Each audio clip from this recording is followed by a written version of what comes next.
RFK Stadium here has quite a history, but a lot has to happen before this or any other site around the DMV can be considered as the future home of the Washington Commanders. So we took a look at several sources to verify where things stand right now. First in D.C. Now that it's gotten committee approval, in the coming weeks, the full House is expected to vote on legislation returning control of the RFK Stadium site to D.C. But local leaders have mixed feelings on how much, if any, incentive to give or money to pay to lure the team. That would all be subject to the legislative process before the team even has a D.C. stadium site to truly consider.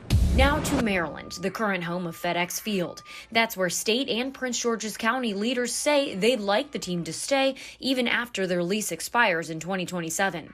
Last year, the Maryland House approved a $400 million plan to develop the area around the field, but not for a new stadium.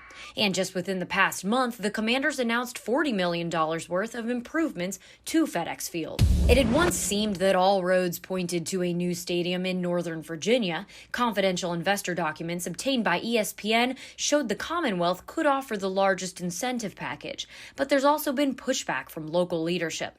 Governor Glenn Youngkin and the General Assembly approved spending $250,000 on exploring the economic impact of attracting sports teams to the Commonwealth, but any discussion over an economic incentive package could not happen until the legislature reconvenes in January.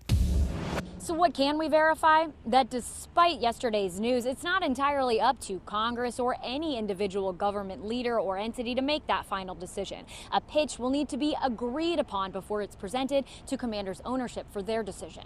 With your Verify, I'm Abby Larico.